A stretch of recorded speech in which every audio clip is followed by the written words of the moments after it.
Just say it, man. Don't make me ask 20 questions. What is the point? Get to the point. Just say it already. Welcome to the Podcram.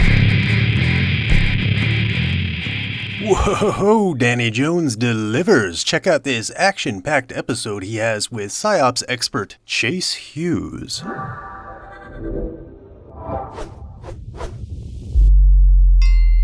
Our personalities are very fragile, and most people don't realize it. And if you have an authority figure, you can split a personality. So let's imagine that I'm a psychiatrist or a psychologist, and you come to me and you say, hey, I've been having this anxiety, or I've been having a little feeling of depression or loneliness or something. Mm-hmm. And I say, well, have you ever had a instance where one part of you wants to do one thing and the other part doesn't really do that? And 100% of people are going to say yes to that. 100%. But you'll say, actually, when it comes to like cheesecake or something, I don't want to eat the cheesecake because I know it's going to make me fat, but I'll go eat the cheesecake. We'll take it as a simple thing. And I'll say, all right, so what if that part of you had a name, what would the name of that part be? And you're like, oh, I don't know, Michael. And you made up a name. I'll be like, all right, so let's go back and forth. Like, what does Michael want? Okay, Michael wants this, but what does Danny want? And then, so I get you to have this dialogue about yourself in the third person, but you're not sure what camera angle you're looking at yourself from, right? And if I ask you just a simple question, like, let me just ask you and answer this honestly. Like, if you picture, did you shower this morning or last night? Last night. So you just look up and to your left. So you pictured yourself in the third person. Yeah. Why did you picture yourself in the third person? Who was observing you? Do you think that was Michael? So I start going down this path of doing this, and then I say, you know what? I think the best way to clear this up is to give you the standard exam. This is the standard psychological exam for multiple personality disorder. And hold on. Whoa. So the exam I give you. You might think I'm lying too because my hair's wet, but I jumped in the pool before I came here, so that's why my hair looks wet. I'm not lying. I'm sure you can tell if I'm lying. So I give you this exam, and it's totally made up. It doesn't even have to be an official document. And let's say it's got 10 or 12 questions on there. Do you feel like this sometimes? Do you feel like that sometimes? Do you feel like that sometimes?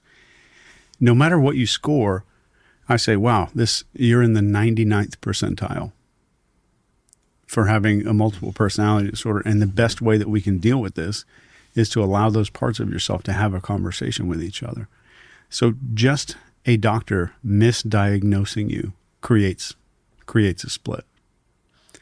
Wow. That's 30 minutes. That's not even the hypnosis yet. And then we get into hypnosis, and hypnosis is proven to work. Dr. David Spiegel at Stanford University is probably the premier researcher for hypnosis. And if I just get into the hypnosis part, I'm gonna just essentially, like I'm hammering a wedge down into a log to split that log apart. That hypnosis is just going to go in there and kind of push this wedge and allow those two beings to get further and further and further apart.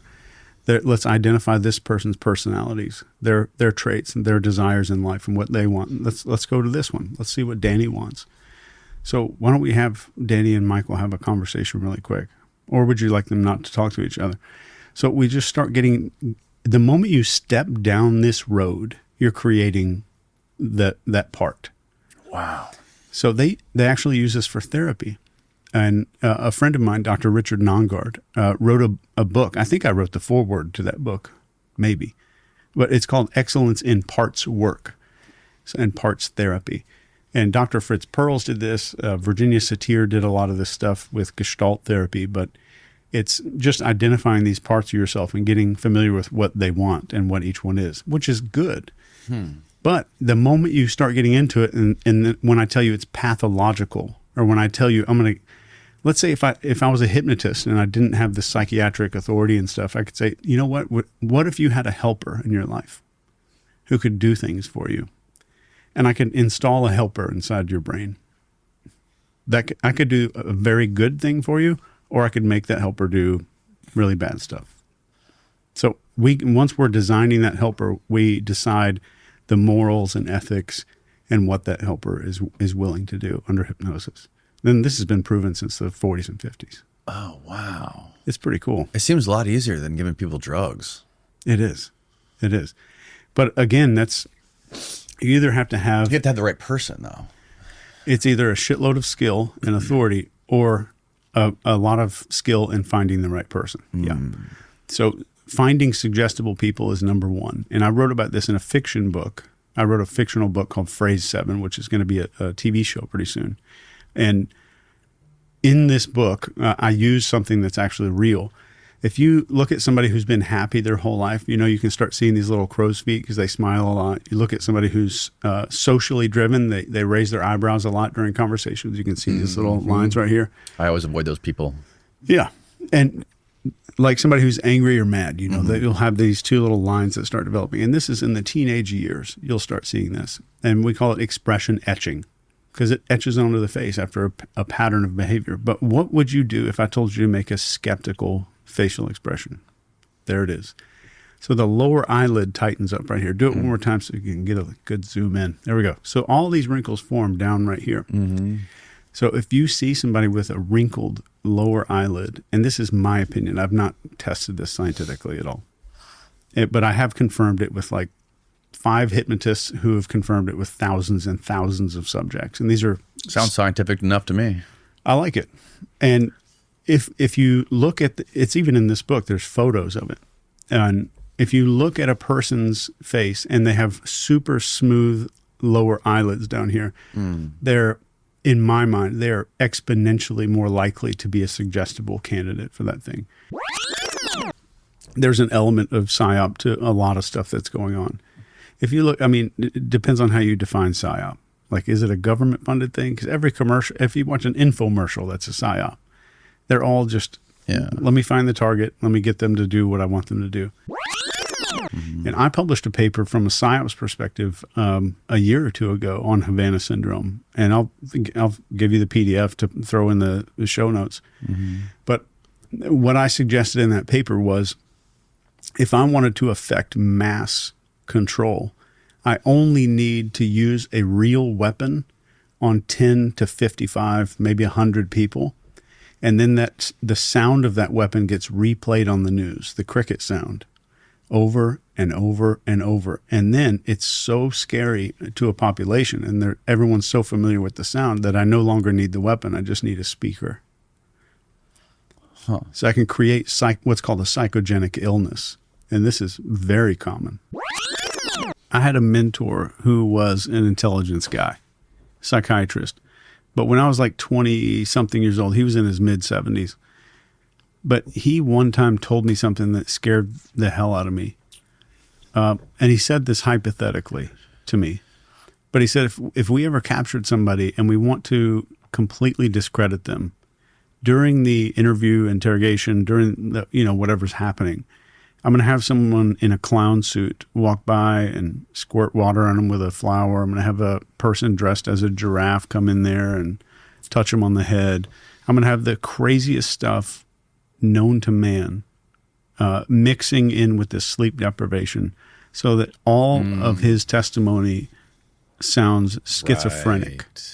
Right. And that's what I think of when I see some of this stuff, like all of these websites. And I'm like, how much is just added on to make it over dramatized to where it's just too much? All the time, I do too.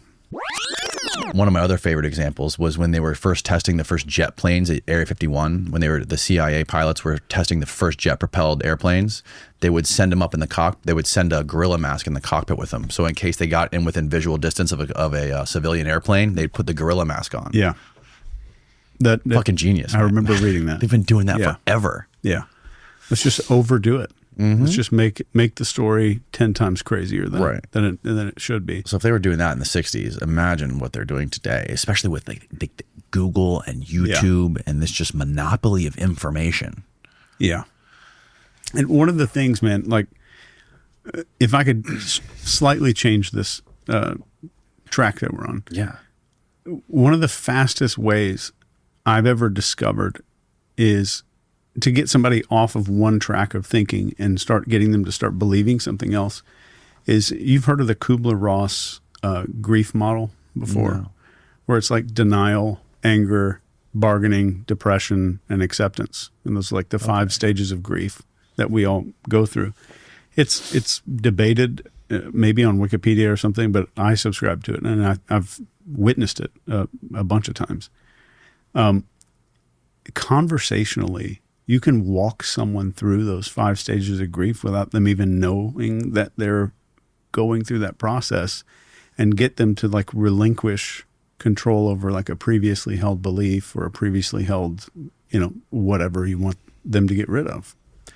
And it is so fast. I've used it in interrogations before, and I've used it in just situations where I want to get somebody's mind to change on anything. So if I think of something like you have a belief of X and I want to change it, like you're holding on to this belief. Let's say I'm a door-to-door sales guy and I'm selling you solar. Mm-hmm. And I want to get you out of the mindset that like solar is for X number of people or this type of person. All I have to do is get you to denial. I say 1 or 2 things to get you angry. Then I start talking about like the different options that you have and get you into a bargaining mindset. And then talk about how all of your options are limited and like everything is so far out of our control and like push you into depression. And then I get you into acceptance 1,000 times easier, 1,000 times faster. So one of my clients owns a solar roofing company out on the West Coast, and he owns a company that goes kind of door to door. And I gave this to him. I didn't know if it would work in this situation, but they use this in door to door sales now, and they can just not wipe it, but get someone over their emotional ties to something that they held previously.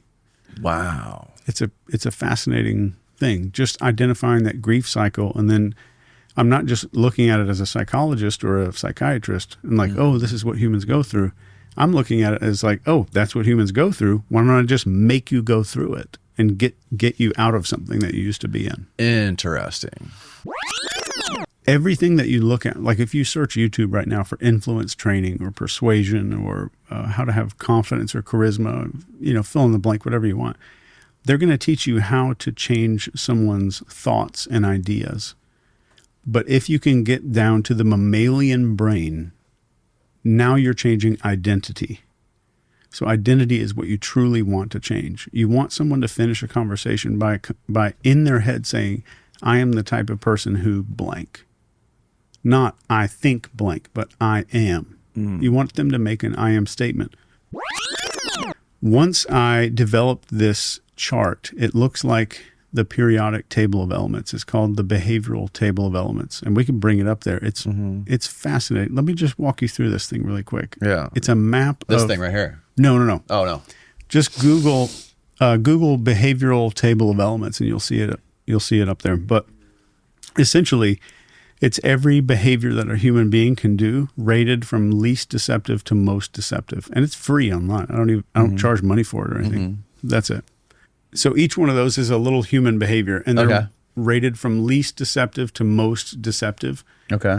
And each one of those cells is some kind of thing, like SHG right there is shrug. And if it's in blue letters, that means you're more likely to see that behavior during cold temperatures, which takes away from the meaning of it. So this is like the ultimate one-page guide to reading a human being. And this is all of our behavior. So all on here, you can see how likely it is to be deceptive, whether or not you're going to see it before, during, or after someone's statement, or the score of deception, the behaviors that are going to confirm your findings, the behaviors that are going to amplify it and give you more information. So everything on the right is the most deceptive or most stress, where there's no behavior for deception. And everything on the left is the least. They're the most comfortable. Everything in like that turquoise is facial expressions. And everything on the very bottom is what happens outside of our bodies, like how we interact with like objects on the table and the stuff that we actually say, like I'm rising vocal pitch, increasing speed, a non-answer statement. So those are all the different ways that we can be deceptive in our speech. So I tried to get all behavior for deception detection on one sheet. So each one of these is backed by a minimum of 4 pieces of research to make it onto this table. Novelty is what they missed when they did the dissection of the Milgram experiment. They said it was obedience to authority. It's it's a triggering of novelty and how that makes you vulnerable to authority. If there was no novelty, let's pretend that you're doing the Milgram experiment, but it's at your house. It wouldn't work as much because you're used to that environment. You have script familiarity. So I haven't broken you out of a script yet. Oh, wow. So that's the biggest thing that they forgot about in the Milgram experiment is novelty, novelty, novelty. If you break somebody out of scripts, behavioral scripts, and just as a simple way to understand this, think about the difference between, let's say you're checking out at Starbucks and you're paying them money. What is her, let's say that barista, let's say it's a woman. What does her behavioral script say is going to happen? Let's say you go, oh yeah, how about the weather? It's beautiful weather this week. Is that triggering us, or is that in her script for you to say random shit like that? Yeah. Everybody who comes in. She's used to that kind of shit, yeah. But you say something off the wall, you say something bizarre, like, did you see that fight that happened outside, or something like that? That breaks a behavioral script and automatically generates focus because the brain does not know, I can predict what's coming up next. So the moment we get a human brain to think, I cannot predict what's going to happen next, we generate focus instantaneously. And during that slight window of focus, even if it's a tiny window of focus, your level of authority comes through, like, hey, and then you start doing something that, with that confidence, discipline, leadership, gratitude, and enjoyment, those 5 traits, you start exhibiting those 5 traits during that, and then you have authority. And then tribe and emotion are really easy. Those are just behavioral scripts that you can hack into. Do you ever just find yourself in everyday life fucking around with people? Every day. Yeah. Yeah, and you'd be surprised, like, if you break someone's script, even if you do it in a fun way, make somebody's day better, but you start kind of experimenting with this stuff and you see how fragile and how easily hacked into our brains are. We could be made, if you look at the Milgram experiment, that means 67% of people can be talked into murder within 48 minutes, I think is what they did the experiment in. Wow. So we can get hacked into pretty easily, and I think the way that you get out of that, the way that you avoid that is learning how vulnerable you are. Because the more you think I'm immune to that stuff, that's like me buying a Windows computer and saying, I don't believe in viruses. I'm not going to download that McAfee thing. But if I believe that I'm vulnerable, then I get the antivirus. Then I'm aware of it and I'm looking out. You have to know that you're vulnerable. So if you're good at influence, you're using cognitive dissonance as a weapon.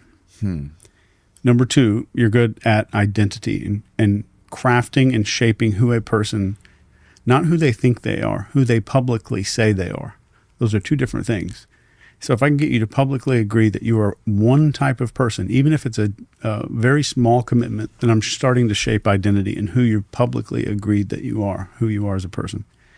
And I think at the end of the day, that's what truly matters. I'm just shaping those 2 things. Identity, I'm using identity as the hallway and cognitive dissonance as the wall.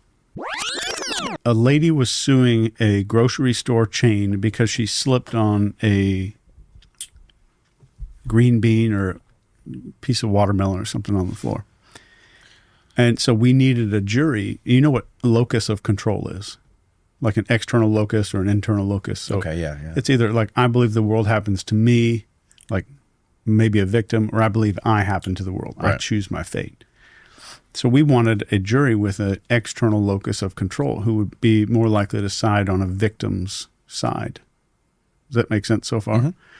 So we would ask these jury members, the only question, it's just one question, because the attorneys are allowed to ask several questions. I don't know the law very well, but I think it differs by state. But the question we passed around to each jury member to determine locus of control was, how does a person catch a cold? That's it. So I'll let you be the trial consultant here. So you hear one juror say, well, I didn't take my vitamins enough. I didn't take care of myself. I wasn't really washing my hands. I didn't sanitize when I should have sanitized. I have vitamin C at home, but I always forget to take it, and that's my fault. And I mean, there's probably a million reasons. You hear another juror say, well, I There's a million reasons you can catch a cold. These little kids picking their nose, wiping boogers on the stair rails. There's people coughing and not covering up their mouth. There's people that are going outside their house and they're sick. That you became a trial consultant just then. Like, you know exactly the type of person that you're dealing with in both of those cases. Right. Because one's external and one's an internal locus. So we come up with a bunch of questions like that determine what is the psychological profile that I'm looking for in a jury. They still have that like obsession with scripts, which I did for a decade or two, working with influence and trying to figure out how people are convinced to do things. And everybody focuses on, what do you say? What do you say? So here's the question that I would pose for any of those people that are wondering if I need some script or something. If I have let's say this is a flight checklist for a Boeing 737. Me pushing this over to you and you taking possession of it does not make you a pilot. Right. Let's say I have a perfect sales script that, let's say I spent $10 million developing the most amazing sales script that's ever been invented for any company you can think of. And then I take that perfect sales script and I give it to somebody with social anxiety. They're not going to sell. It has almost nothing to do with the words that you're saying. And that's a mistake. I train sales teams all around the world. Yeah, it's bottom up. You can't do it top down. You can't just you can't just look at the manual and read the. It has to come from experience, right? Yeah. So what they'll do is, and this isn't just sales teams. This is psychology research does this, and if you look at behavioral research does this.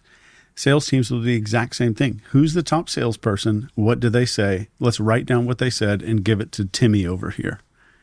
And then Timmy's like, hey, I'm going to read the same script that John has, because John's the top sales guy. None of them realizing that person has the ability to generate focus better. They have more authority, which is that confidence, discipline, leadership, gratitude, and enjoyment. Those 5 things. That's what makes the sale happen. That authority is what makes people change their mind on stuff. There are great words to say, and it's amazing to have those good words, but they don't do much without the authority. The flight checklist is helpful. A passenger might be able to land that plane, but it's a lot better and more effective when you have the skills that are behind it, that authority. There's a few different needs that we strive for in life. We have significance, which is people that strive to be significant. We have the approval people that my whole life I'm striving for some kind of recognition or approval. We have acceptance people. These are people that thrive on tribe. I need to be belonging and part of something. Mm-hmm. Then we have the intelligence people. I need to be seen as smart. We have the power people. I need to be seen as strong or powerful. You'll see a lot of this posturing kind of behavior like that. So you'll see power people and significance people both rise up into leadership positions for very different reasons. One for legacy and one for self-gratification. And finally, we have a pity. So those are the 6 basic, and they're basic, but 6 basic things that we need to feel from other people. I can't feel significant unless other people confirm it. I can't feel intelligent unless other people confirm it. So those are the 6 needs we need from other people. And when it comes to that, like when you see significance-driven people, that's mostly what's in my mastermind. I've got politicians in there. I've got psychotherapists and psychiatrists in there. There's people that are psychiatrists coming to learn these skills to talk people out of suicide or self-harm or get somebody to kind of walk their way out of an eating disorder. There's a lot of different people in there. Then again, there's some people in there that are just, I've got a guy in there that is I don't remember what he's some kind of stage performer. He does some kind of magic or something like that on stage and wants to know how to like manipulate the crowd better to make the show better. Right. So I think when people say manipulation, it's like saying a scalpel is bad. It's only bad if I stab you with it. Like I can also save your life with a scalpel. Right. So what we do with it, the same techniques that a cult recruiter uses to talk somebody into joining a cult are, and I've studied these, are the same techniques that a hostage negotiator uses to talk somebody off of a ledge or a suicide crisis hotline operator uses. Interesting. So I need to capture this focus, get the authority in there, and just walk this person back into reality. Yes. That's why I've had a lot of former Scientologists on this podcast, being that we live in literally the world capital of Scientology. The flag building of Scientology is less than 5 miles away from here in Clearwater. There's so many techniques in Scientology that were copied by the CIA on paper. L. Ron Hubbard invented this thing called the Alice in Wonderland technique. We need to bring this up on the screen. Find it, Steve-O. I haven't heard of this one. Did you know about the story about how David Miscavige, he's the new leader of Scientology, he literally had thousands of his members file civil lawsuits against the IRS, and that's how they achieved their status as a actual religion to get tax exemption. Yeah. The IRS just couldn't handle all the lawsuits. They overwhelmed them. Yeah. All right, what do we got here? Okay, which one of these are we looking at? Yeah, TR4. The coach. Okay, TR4. Dear Alice, the student reads several lines from Alice in Wonderland to the coach as if they are saying them themselves. The coach then acknowledges or flunks the student based on how clearly they communicated the line. Yeah. Other training routines in Scientology include independent book study, cooperative activities. Okay. Hubbard's writings emphasize that auditing subjects are machines to be manipulated rather than autonomous people. You don't have to read the article, but essentially what L. Ron Hubbard does is have people read out of this book of Alice in Wonderland. The verbiage is very confusing. And L. Ron Hubbard openly wrote about this in his work. And I'll give you all of my research on it. And then the CIA, without even attributing anything to him, copied it almost word for word in an interrogation manual. And I have that PDF too. Oh, really? Oh, yeah. And then the grandfather of hypnotherapy, Milton Erickson, started writing about it. So being able to speak confusing phrases helps you to be more persuasive. They discovered this in the 50s and 60s that if I can confuse your brain acts as though it's somebody that's falling. So if you imagine when you're falling, your limbs are flailing all over the place, and the first solid object that they come into contact with, it's going to grab around it no matter what, even if it's a thorn bush or something. Okay. Right? So anything that's solid in that moment of confusion is going to get grabbed onto. So the brain corollary to this is if a person's confused, the first logical piece of information they hear after being confused will be automatically accepted, or more automatically accepted, without being screened or scrutinized by the brain. This makes sense? Yeah. So how, practically, how would this be used? If you spoke a confusing phrase very confidently and then told somebody to just completely open up right afterward, you're gonna lower a whole lot of defenses for any technique you want to use afterward. Mm-hmm. So that's a basic way to say that. So an example would be, and you know that this is a confusing statement, but if we're in a conversation and I'm speaking in a really confident way, and I said something like, how different would it be if the same thing started looking now like it wouldn't change if nothing else really did? And you could just get completely open. So getting good at those statements, and the one that I just said out loud is very effective. And you can try this out. I've had people that are in my coaching group use this on stage in large groups of people. And I think some of them have used it to do an upsell before. But you can tie a logical thought at the end of a confusion statement, and getting people good at being confusing is good to make them more powerful communicators. But the auditor, I think, is what they call the person that reads things to the subject across the table, is using those confusing statements and inserting those things afterward. And it's in the textbook it's more of a pamphlet of Success Through Communication.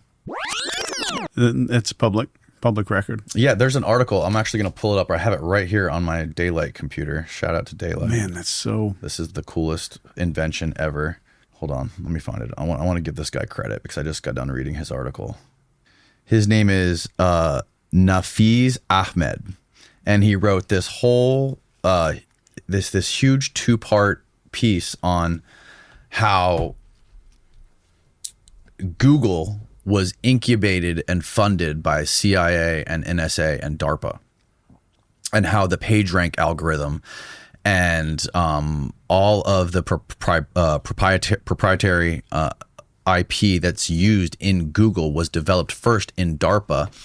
And then there was these 2 people that are listed in that article from the CIA and NSA who were visiting Sergey Brin many times when he was developing it and testing it. And they were funding it, quite literally. So like the implications of the whole thing, basically read the article. I highly recommend it. It's on Medium. It's on his Medium page. So you're saying the alphabet agencies Google became the alphabet company. Well, Isn't it called the alphabet company? Yeah, Alphabet. So Google was incubated, curated, and funded by CIA and NSA. Man. And it was technology from DARPA that they used. So when you think of like the Twitter files and how Twitter was co-opted by, or not co-opted, but infiltrated by like FBI and CIA trying to manage the disinformation going on. Well, Google's a whole nother animal because Google was literally a product of those agencies. And this is proven. Yeah. This is his article right here. How the CIA made Google inside the secret network. Good God.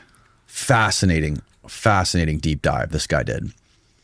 And, you know, there's all these like think tanks that you've never heard of that are these like consensus think tanks where all these people in these agencies just try to figure out how to weaponize the internet for manipulation on a global scale. Yeah. I think most people, I've been involved with many different operation stuff going on back in the day. Most people that are involved in those things, like putting Google algorithm together and all of that, most of those people genuinely, in their heart of hearts, believe that they're doing something good for the country. Mm-hmm. I really believe that.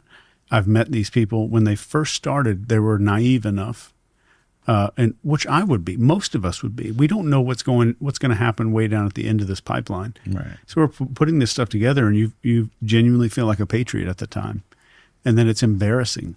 So nobody really speaks up at the end. Like, I was a big part of that. I put that together. So I think that we're assigning. I think a lot of people assign malice to people that had none, and I think there was malice maybe in some of it, but I think the overall thing was like information is going to be crazy, and this is going to be a war of information. This is going to be a war of ideas, and we need to make sure we get the right ones into the hands of the American people so that they're well informed and they know the right things that are going on, so the American people won't be manipulated. And I think that was probably so many programs start out that way of like, we need to protect people first, like the Patriot Act. It was like, oh yeah, we need to protect you. Right. But let's label it this thing that sounds innocent. Yeah. The Patriot Act, right? Just mass surveillance on humans. Being a good person doesn't make you the head of one of these big companies or the head or being able to climb the ladder of one of these big agencies inside the United States. Like, I've had people in here that explain some of the folks, some of like the Andy. Yeah, Andy's explained. Yeah, I just had him in here with this guy John Kiriakou, and they were talking about some of the people that have made it to the highest ranks inside the CIA, and he's saying these people, they're like yes men. What they do is they'll do whatever it takes to please the person above them so they can essentially climb the ladder. Yeah, it's a chameleon effect. Mm-hmm. And I think I've studied psychopathy for a very long time, and I think a lot of those positions to get to the top, there's a degree of psychopathy that you need to get up there in today's world. You've got to be, and I think maybe that's the reason we're looking at what we're looking at. Like, all psychopathy starts with separation, all of it, everything. So if you just think of ego, me having an ego means I'm separate from Danny, right? Me having less of that is like we're similar. Me having way less of that is like we're one. We're like the same thing. But if you take ego way to the top, that's where you get psychopathy. You have psychopath behavior there. It's just centralized. Everything is different from me. And those people will memorize like a library card catalog, human emotions and facial expressions and words and phrases and everything that they will ever need to survive in the world and to rise up to the top of leadership. And everybody talks about psychopaths as if they're bad people. I don't think they are, and none of them chose to be that way. And most psychopaths don't even know that they're psychopaths. They just think we're all the same. They think we do what they do. And I think they just recruit a lot of this. And one of the best illustrations of this is Dr. Robert Hare, who's the #1 researcher on psychopathy. He's the guy who developed the checklist, the famous psychopath checklist to diagnose a psychopath. He said, if you could just imagine yourself in your apartment, you're wanting to go get something to eat, and you say, I'm going to walk down there to the fried chicken place. I'm going to go get some fried chicken. So you exit your apartment, you walk down the sidewalk, and within 100 yards, you see some police lights, and there's a crash scene. There's a horrible, horrible scene there. Let's say you see a mom holding her little daughter who's passed away and bleeding, and the mom is crying and screaming and all of this. And the first thought in your head while you're looking at this scene is fried chicken. I'm going to get that fried chicken. And then turning right to the restaurant and go pick up your food, getting back to the apartment, eating your chicken. And then after you brush your teeth that night, you're looking at yourself in the mirror going, trying to mimic all of those faces that you saw on the street from all the grief and sadness and despair. You just staring at yourself, doing that in the mirror to practice those facial expressions. That's what a psychopath is. If you go to therapy, if you have narcissistic personality disorder, a diagnostic disorder, and you go to therapy, they're essentially teaching you how to fake stuff. Here's how to ask people questions about themselves. Danny, how are you doing? How's your wife? How's the family going? And here's how to be open and vulnerable. Here's how to be a good person.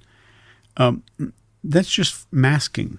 They're not helping themselves. They're not really changing. I have seen psychedelics do some amazing stuff with narcissism, with people kind of stepping out of their ego. It was a huge deal for me the first time I did it. I felt like I lost 40 pounds of ego the first time that I did psychedelics. So we're going to have stuff that we believe in right now that in a couple hundred years will be the equivalent of the earth is flat, or we're at the center of the entire universe and everything revolves around us. Yeah. We'll be laughed at. And we just got to be okay with that. And just as far as we know right now, just that one phrase, I wish we would hear more often. So in a comedy club or a mass group hypnosis show where you would demonstrate hypnosis, one of the first things you do is kind of get the crowd riled up. But the second thing you do is demonize the people who are not going to go into trance. Demonize those people. And so I got a good friend of mine, Rich Guzzi. He's a stage hypnotist, comedian, hilarious dude. He starts off his act by saying, you might be one of these people, but there's always one dickhead. There's always one dickhead who won't go along with the crowd. There's always going to be one of those people. You might be that person. If you're looking around the table, you don't see one of them, maybe you're that person. So it's always, you want people to disidentify. So remember, I was talking about identity. Who am I? So there's always going to be one of those people. And so what we're going to be doing is something that's good for you. It's something that's fun. No photography is going to be allowed. So just automatically addressing all the concerns very covertly, but without anybody asking any questions. Yeah. And then some people are worried about this, so here, let me tell you what hypnosis is. It's not a coma. It's not sleep. You're not going to be deaf. You'll hear my voice the entire time. You're going to remain in complete control. You're going to be doing this voluntarily, absolutely voluntarily, and it's going to feel absolutely fantastic. And 15 minutes of hypnosis is like a 3-hour nap. It's equal to a 3-hour nap. I made all those statistics up, but it would sound something like that. Right. So this crowd is primed as tribal hypnosis. And you'll see people do this to convince people of facts. Like if you watch the John Oliver show, for example, it'll be a rapid fact that they want you to believe, followed by immediate laughter, So you're not really criticizing it. You're hearing a lot of other people laughing so that your brain focuses on tribe and says, okay, lots of people are laughing. It must be true. Bam. Then they'll throw a joke in there before you can critically analyze any of the information. Does that make sense? Yeah. And that's every episode. Many different shows, not just John. So what's happening is, so hypnosis is a mixture of suggestibility, focus, and dissociation. Just those three things. So what creates the suggestibility is expectancy. Remember we talked about that. That was one of the things on the 6 things that influence human beings. So expectancy means I know what's going to happen when I walk up on stage. I know what's going to happen when he waves his coat. If you do a blind placebo study where he goes up to a bunch of strangers at a Yankees game and waves his coat, they're all going to be like, what is this guy doing? Because there's no expectancy that happens there. But these people know what's going to happen. Right. So if I'm going to, let's say, one thing that people think is really cool that I can do, I can take somebody in the middle of a bar or restaurant and just drop them on the ground like that. And they'll just lay there 5, 10, 15, 20 minutes, just like they're unconscious. But one of the ways I do it is building a lot of expectancy and compliance. Expectancy and compliance. So let's say I'm doing that. Let me show you how this works in a bar, and then I want you to make the correlations yourself. Okay. So let's say, have you ever been hypnotized before? No. Okay. Well, it's actually a fun experience, and there's different ways that some people can go deeply into hypnosis. Some people can't. If you have an IQ below 90, you can't be hypnotized. It's been proven. That explains why I haven't been hypnotized. I made that up. Oh, okay. But so do you see what I'm starting to do? I'm starting to go down remember I told you one of the needs is intelligence. And so we call the ability to be hypnotized unconscious power. And some people have low power, some people have high power. So now I'm addressing strength and power needs, right? So some people have a better connection with their unconscious mind. You see high-performing athletes, high-performing CEOs, they have that perfect connection with their unconscious mind. They're the easiest people to hypnotize. Now I just hit significance on that needs map. So every way that you could view yourself as needing something from another person, I've just hit them all. So actually, you know what? Stand right here, and then so I'll have somebody stand up, stand right here. So I've just given them an order. I didn't ask, and they complied.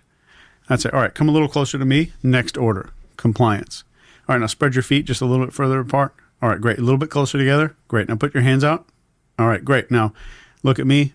Great. Now close your eyes just really quick. I just want to test one thing, and I'm just going to do 5 or 6 things. All these things I'm doing are meaningless. They've given in to you, to your will. Right. So now we haven't even started the process. I've got you just to comply with orders on command. So now I'm gonna start the hypnosis process. I'm gonna be like, all right, so go ahead and start taking a deep breath into your abdomen, and now follow my finger. I'm gonna do this kind of little finger thing like this. I'm gonna what's called the upside down T. It's probably the best thing to knock somebody out in public. Where I'm just kind of, if you follow my finger, I'm not gonna do it to you, but we're gonna go this way, back to the center, and then all the way up. So anytime you get those eyes to roll to the center of the forehead, you can feel like if you try to look right here, there's a reflex of almost like kind of sending you back, making you kind of go into hypnosis a tiny bit. So then I'm doing all this stuff, and I'm gaining all this compliance. And then I say, all right, remember, when you go into hypnosis, you're going to be able to stand and maintain perfect balance. You're going to be able to maintain perfect balance even when you go very, very deep. So what I just set expectancy for what's going to happen. Now I'm saying right when I say sleep, your head's going to droop forward, your body's going to get completely loose, but I don't want that to scare you. So I'm pretending like this is a little safety briefing, but I'm telling you what to do. Does that make sense? Yeah, totally. So your head might fall down and get really loose, and your eyes might close. You're going to feel a need for those eyes to close, and that's totally normal. You can just let them close because you'll get even more benefit out of this. And now, if you wanted one thing out of hypnosis, I'm one of the top hypnotists in the world. What would you pick? Would you pick more discipline, more confidence, more gratitude? What would you pick? You're asking me personally? Yeah. More discipline. Okay. So now that you've said, I want more discipline, I'm holding the key to that. Now I've got you excited. Now I'm building your expectancy using your own desires. Right. So and I always ask the question, if you could wave a magic wand, what would be the one thing that you could change about yourself or that you would add to your life? So you get people to get excited and kind of get invested in the process. Okay, now remember, as soon as I say the word sleep, everything's going to be fine. You're going to be able to stand and maintain perfect balance, even if your head and the rest of your body just starts to droop and relax. I'm going to be right here with you the entire time. So all I've done is got you to comply a bazillion times, told you exactly what to do, and then told you what's going to happen the moment I say sleep. Wow. And the moment I say sleep, I'm going to do a tiny little thing. Are we on camera? Yes. This will be on camera? Yeah. So stand up really quick. So like, I'm going to feel the back of your head. So right here is called the occipital protuberance. Okay. So if you can imagine this feeling, like just a tiny touch, like just like that. Yeah. And right when somebody says sleep, and like that one little push, right when their eyes are moving upward, and that little push to sleep, that little jerk makes their psychology go, oh shit, something's happening, something's going on. Interesting. And then the moment their head goes down, I'm starting to count down from 10 to 1. Why do I count down from 10 to 1? Because that's a countdown. And people think, oh shit, he's counting down. The hypnosis thing is happening. Right. So I'm triggering what their societal experiences of what hypnosis has been. And then I do progressive muscle relaxation. All the muscles in your face completely letting go. Those little muscles around your eyes just finally releasing, relaxing, unwinding, completely unraveling, just feeling absolutely perfect as you go even deeper, as you take those deep breaths, just nonstop blather like this. Right. So you relax all those muscles, but what you're really doing is getting the body to relax to such a state and getting that person to trust you enough to where their brain goes into theta. That's all it is. Hypnosis is just theta. I'm just getting the brain into a theta wave state. So I'm getting the body to relax. They go into theta. So that's what's happening here. Everybody here has massive compliance. Massive compliance. Right. They've been following him for a while. They've seen thousands of people fall out on stage. So he never needs to tell anybody what's going to happen again because he has this long demonstrated history of like, bam, I knock my coat and these people go down. Right. And now you come up on stage, there's 10,000 people watching you, and it's just you and me, and I've got my little coat. Are you going to be the asshole? Right. Or are you going down? Wow. That's a tremendous amount of social pressure. Yes. But at the same time, they're desiring positive benefit from this, which makes them want to fully let go and completely participate in the entire thing. So there's many different psychological avenues that are happening at the same time. So it's a good thing. Like if they walk out of there and they say that's the best day of my life, whatever they spent in this church was worth it. It was beneficial. Yeah. Yeah. So there's people that say, oh, he's a con artist or whatever. A psychologist does tricks on you too. Right. You know? So maybe people get benefit from it. He may be bilking people for lots of money. I don't know the guy. I don't know anything about this industry. Right. But I do know brains. So that's what hypnosis really is. So what I just gave to you, literally someone could take what I just did and go hypnotize a stranger. Exactly with what I just did. All you got to do to wake them up is tell them, I'm going to wake you up. At the moment I say 5, you'll be awake. 1, 2, 3, 4, 5, wide awake. So basically whatever you tell them or suggest to them will happen. Yeah. Because you're compliance. And at the beginning, I'll often say something like, I've been doing this a long time. I can tell you're in the top 5% of hypnotizability, which we call unconscious power or unconscious connection. And I made those words up just to kind of go along with what a person needs to feel. And I'll say the only thing that you have to do to go into hypnosis is do every single thing that I say. Are you good with that? And I'll be like, yeah. So they're subconsciously, yeah. So that does 2 things. Number 1, it gets them to completely agree to let go. When I say let go, they have to let go. Number 2, it gets them to say, yeah, I will do everything you say. So if they say they're not going into hypnosis, then it's their fault because they're just not following instructions. Right. Yeah. The first guy who discovered a lot of this stuff was named Franz Mesmer. And that's where the term mesmerized comes from. Really? Yeah. Franz Mesmer. So he didn't call it hypnotism. He called it animal magnetism. So he believed, and he wasn't a charlatan by any means. He believed that by waving these big water magnets and stuff all around people that he would heal them. But these people had an expectation of being healed, so he started producing results. Right. And the body's powerful. They did a study up in, I think it was the University of Montreal in Canada. They took this busted-ass MRI machine with a Bluetooth speaker in it that makes MRI noises, that just makes big machine noises. Yeah. And they brought kids in there and told these kids up to the age of like 16 that this machine was special built to cure migraines or dermatitis or eczema or allergies or sleep problems. And it cured them. That's It wild. fixed all those things. Even allergies got fixed with this fake MRI with a Bluetooth speaker.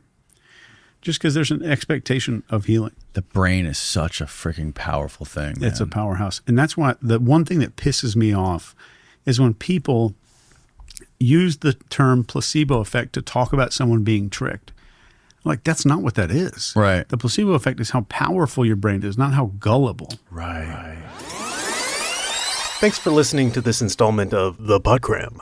I hope it contains something useful for you. If you enjoy these selections and are curious about the curator's own thoughts, you can check out my other podcast, Psychic Lube, where I share concise concepts meant to grease the intellectual gears and help get your creative juices flowing. Each episode is an ongoing collaborative project that welcomes listeners to expand or rebut its points by email or comment, the most interesting of which get incorporated through periodic re-recordings. As always, if you're intrigued by today's content, I encourage you to go listen to the full podcast in its original form directly from its creators so that their sponsors keep paying them to make stuff for us and nobody feels compelled to sue me for copyright infringement. Now, get off your phone and go do smart stuff. Have a productive day.